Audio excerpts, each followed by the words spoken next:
Hi everyone, it's Eliana, and I have another card to share with you today. By the time I get around to posting this, it's probably going to be Christmas Day, but it's still a card that you can use. And the reason why I'm showing it today is because I wanted to show you that even though it is a Christmas card, if you choose the right sentiment, you could use it after the holidays as well. So the sentiment on this stamp set says, "It's not what's under the Christmas tree that counts, it's who's around it." So my plan is to take that as an opportunity to write a thank you note. So on the inside of the card, I'm just going to say, "Thank you for spending the holidays with us." So I'm going to send 4 out and then save 2 for that purpose. What I'm doing is I'm just using my grid transparency, and the grid transparency is an A2 card front, and so it will let me position where I want my stamps. And I'm using the stamps that come in the Ellen Hudson Homespun Holidays.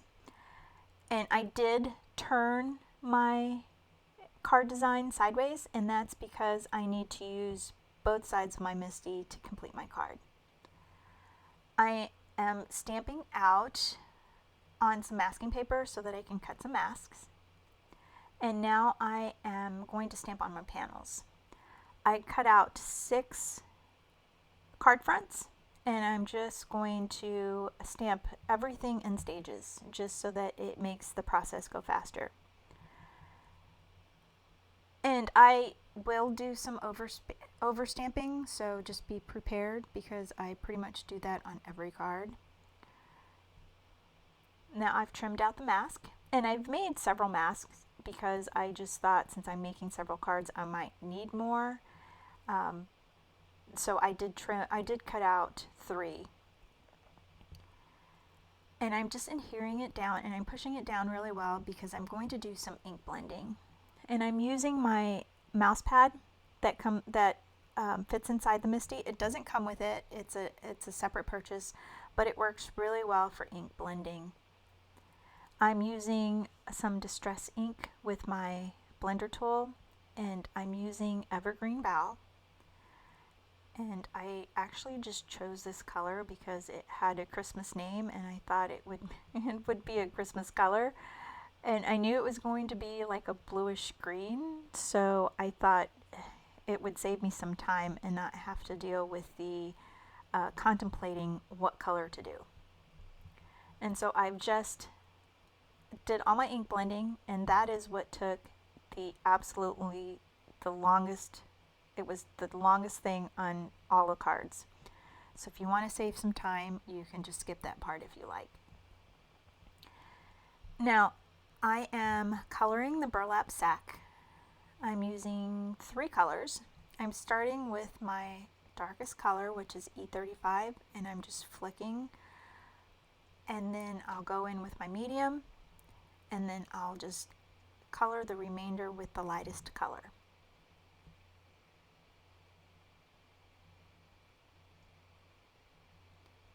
I learned this technique from Kelly Marie from Lawn Fawn. It's one of the techniques that she taught on an online card class. It kind of helps you maintain your highlight without overcoloring. There was a little bit of adhesive left over from the mask, so I had to rub it off and then finish coloring.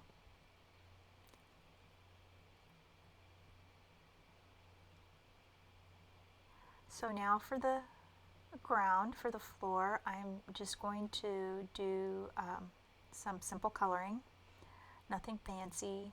I'm using N1, and then I'll add some N0 to feather it out or to blend it out. And then I'll take the colorless blender, which is the 0, and I'm just going to smooth it all out.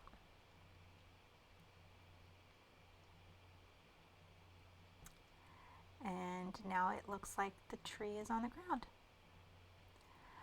Now, I discovered that the Mama Elephant reindeer games had these tiny little ornaments that were perfect for this tree. And it had only 3. I had other stamp sets that had other ornaments, but I liked the size of these the best. First time I tried it, I put a lot of ornaments on the tree and I thought it was too busy, and I thought that in order to keep the Charlie Brown look, I had to use less ornaments. So I end up only putting 5 on there. 5 because it's an odd number. So I put the stamps where I wanted them to go, and then I rotated my paper and pushed it into the upper corner. That way I could leave my stamp down at the bottom so I can do my overstamping later. And I'm just using a couple of colors. You could just use one if you want. Since it's such a small area, you don't really need to do blending or anything. For the red, I'm using R27 and R39. And then for the blue, I'm using BG15 and BG23. And for the top of the ornament, I just used the Wink of Stella, the gold one, to add that, because I'm going to put a gold star on the tree, so I wanted it to match, so I use gold. For the yellow, I'm using Y21 and Y26.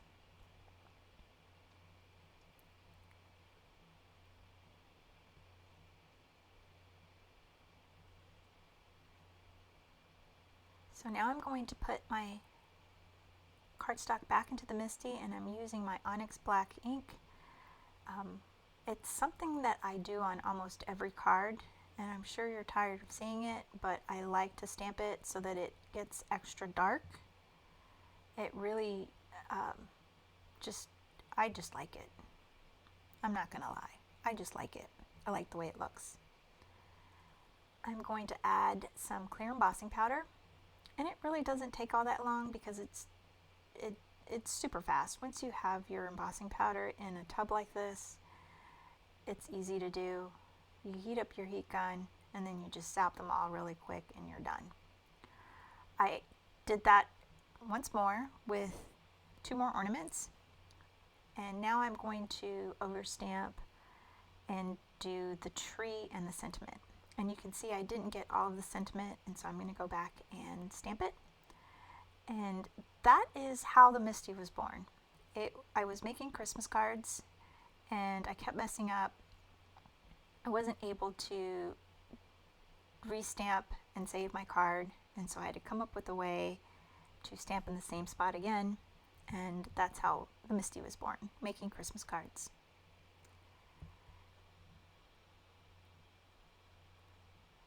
And you can see here that just doing every step all at once will make the process go by faster. And if your heat tool is nice and warm, it won't take long to emboss all those cards. And I generally make my cards usually 6 to 10 at a time.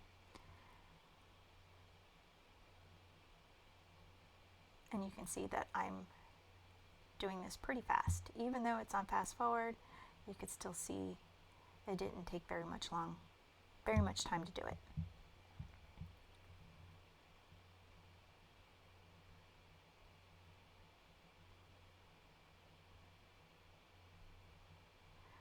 And I thought these little wood veneer stars would be perfect for toppers on the tree. We all have them. I'm sure there's still plenty of veneer out in the craft world that just haven't been used. I've neglected mine, and so I just thought I would pull it back out. Unfortunately, I only had 3 stars that were the right size for the tree, but I thought I would go ahead and use them. For the remainder of the trees that don't have wood veneer for them, I'm just going to stamp the star that came in the stamp set.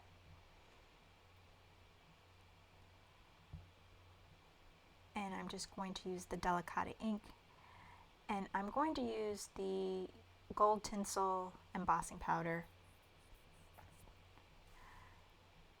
I've used it a lot this year.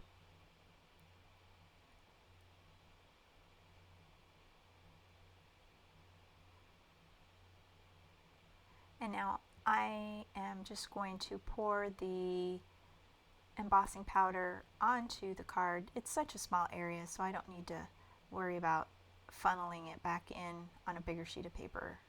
It's just a tiny bit, and I could just get it back into the container by itself. You do want to be careful when you use this embossing powder. If you overheat it, the glitter speckles that are in there will actually lose their shine. So you want to make sure that once it's melted, you remove the heat. And if you have little strays, it's okay because it'll just make it look like the stars sparkling. I'm just going to add the wood veneer with my multi-matte medium. It dries clear, so if you put too much on there, it will keep it from showing.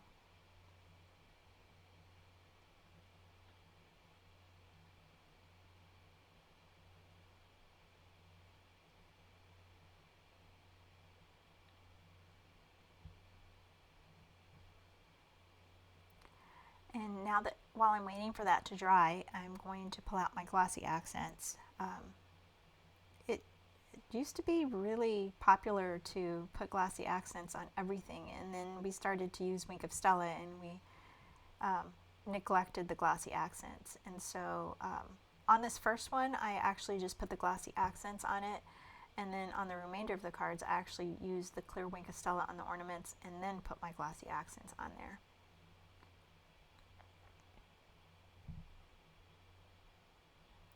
And it's actually a couple days later, and I decided that I wanted to use some of this sparkle glimmer mist, and so I just put it in a box and I did a couple of spritz, and it is some really cool stuff. Can't really see it in the video, but in person it's just very sparkly, and it's so muted, but it's still pretty at the same time. You'll notice one of the cards is missing. It's because I lost it somewhere on my desk. But thanks so much for watching, and I hope that you have a very Merry Christmas. And don't forget to give the video a thumbs up. Have a great day. Bye.